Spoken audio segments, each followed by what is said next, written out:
It is the start of a brand new month, December. That means I want to give you guys my thoughts about the stocks and stuff I'll be buying this month.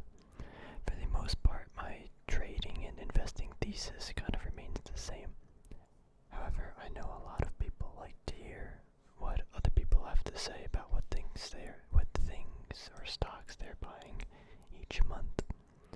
So this is subject to change very quickly, but for right now, these are the specific companies that I would be buying as either a longer term thesis as a trade or investing to hold for many years.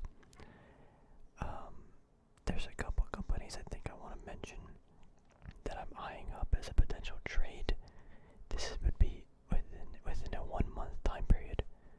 But for the most part, let's just go over everything that I think I'll be investing in or trading for a mid to long time frame in December.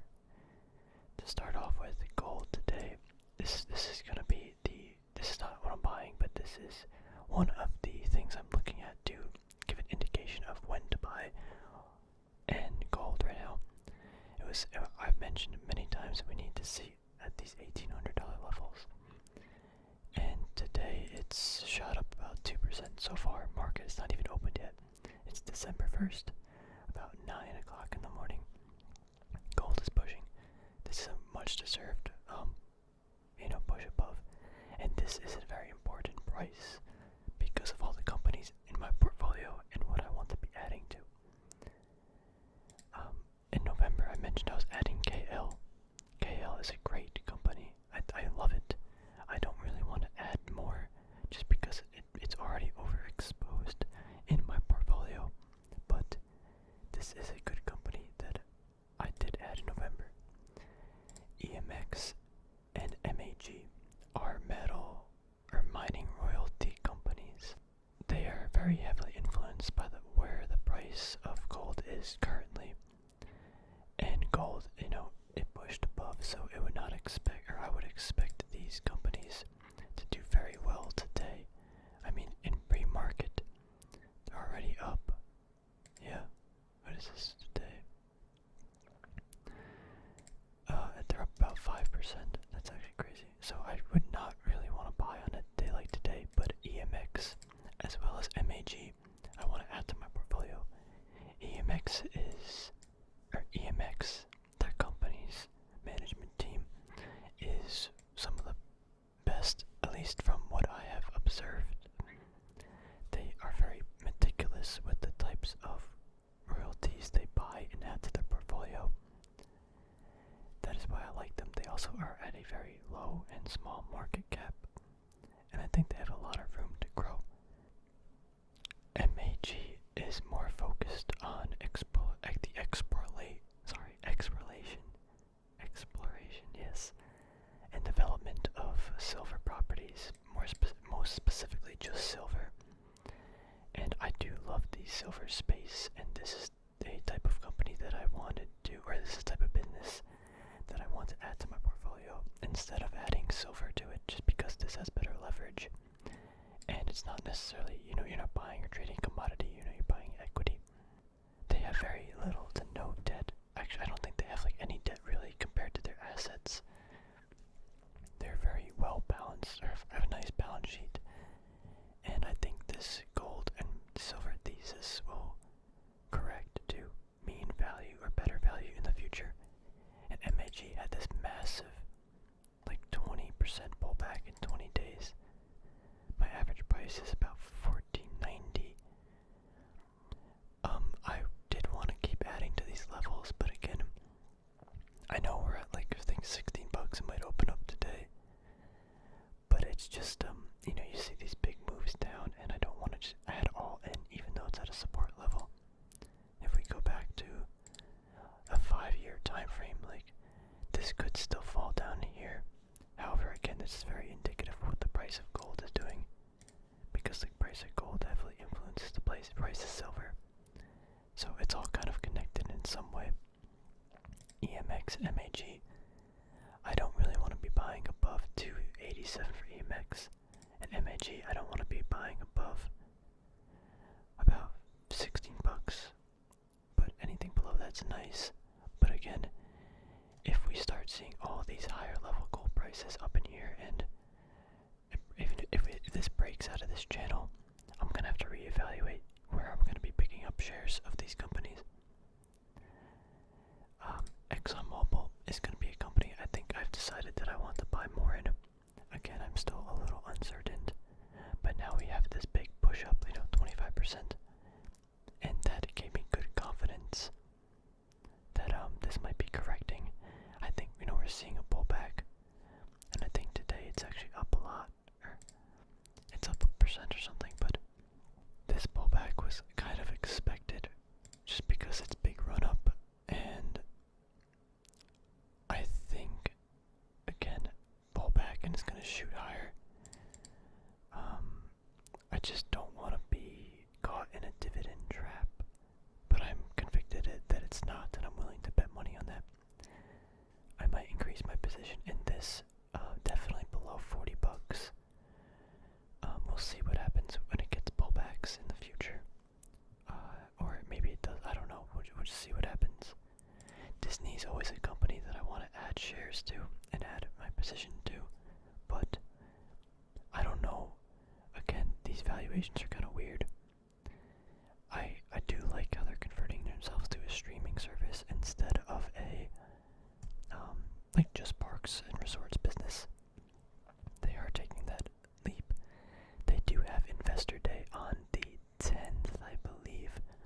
I'll be listening to that call just to see what they have to say.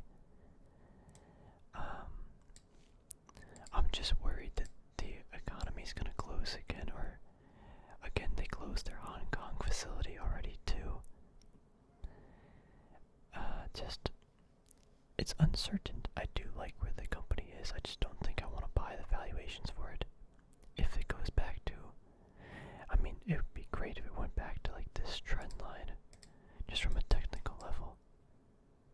But I don't think we're gonna see that. That's gonna fall 25%. So realistically, if it gets back to about 130, maybe 137, I would be slightly more inclined to pick up some shares. Next is, let's go over one more. SM is a energy company. They are focused around the exploration and development, production, all that stuff with natural gas. Natural gas prices have been getting pretty hit lately. I think ticker symbol CL, is that it? No, it's crude. Slash NG's natural gas. It's at these this is from 1996 data, so like 25 years. It is in these lower channels. I think we're gonna see a pop, maybe not, but I would expect to see some sort of pop in natural gas just in the future.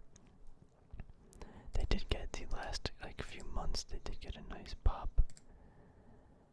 However, I think there's still a lot of room to grow. SM has been making good business decisions. That's why they're up so much this quarter, because the earnings release, they showed that they're paying back a lot of debt. They also had an incredible amount of free cash flow that was not there last quarter. And I still have to look more into the company, but I think I'm narrowing down which natural gas company I want to put money into. And this would be a longer term play in hopes that natural gas prices increase. Thus this company would, make some more money. This is SM Energy. There are many other natural gas and commodity companies I'm looking at, but there's a lot, and I'm trying to narrow it down, and SM seems to be the one that I do want. I don't want to buy these prices though. I need to see some pullback, Buying it when it's 200% up in just a month is not healthy. On a technical level, I'd want to evaluate this company on a more value-based, but price level about $3, that'd be perfect. But I don't know if it's gonna see that. let's go to some like trades. Actually, let me just scan through my list. Again, these are not all companies I'm gonna be buying. Obviously, I'm only gonna buy if the opportunity presents itself. Yes, UBA. I do want to add this, but again, I don't really want to. This is a good pullback area, but I don't really want to add here. I'd rather add if it tries to retest some of these lower levels. UBA is a rental property in the northeastern region of the United States. They rent out to businesses and stuff like that. And I like them because I think they have room to grow, but I also like them because they're kind of smaller. They have a good they had a really good dividend. They are increasing it back up, and I think their business is quite solid. They rent out to a lot of grocery stores and like important businesses that aren't necessarily affected by this whole thing going on. I mean, they do. I think if I remember correctly, about 15% of their businesses are high risk, and high risk is classified as like,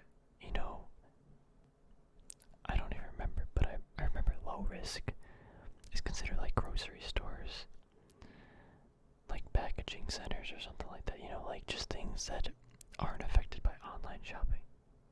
So UBA is my rental property of choice, or REIT, of choice. I don't really want to buy these levels, but it probably is still a decent buying opportunity despite it being so far. Yeah, it's just too extended right now. I want to see some pullback. Next up is AMD and Tesla. I think this month we're going to see a good opportunity to trade these. Tesla did have a run up. We need to see some pullback. If it retests, it should retest as 540. If it does get back to like 500, that'd be great. But just some retest and then a bounce above, I think it might do that. Definitely gotta play this day by day. I can't predict anything, but people are gonna probably be buying this for their kids and stuff. Like, oh, I'm gonna buy my son like 2 Tesla shares. I don't know, and I'd rather buy at these cheap prices and then sell to them when they want to buy them for Christmas or something. I mean, maybe that's a dumb idea, but it worked last year kind of for AMD. Getting around that Christmas time, people like to buy the trendy stuff, and I don't know, it's just a weird psychology. AMD should be going to this $100 level. We should see a retest sometime here, or pullback. If we get this pullback, I will be entering most likely and pushing above out of 100. It might not do that. It could keep fading, and then it really could do whatever. That's why we're gonna play it day by day. But I would expect this to see these $100 levels. And so that'll be a play that I might be trading. But for the most part, all the other companies we talked about is for investing. So that is all the stuff that I might be buying. Again, I need these opportunities to present themselves. I'm not just gonna add blindly. However, these are the things that I might be buying. Let me know what companies you might be purchasing this month. I am interested in looking at other stuff as well.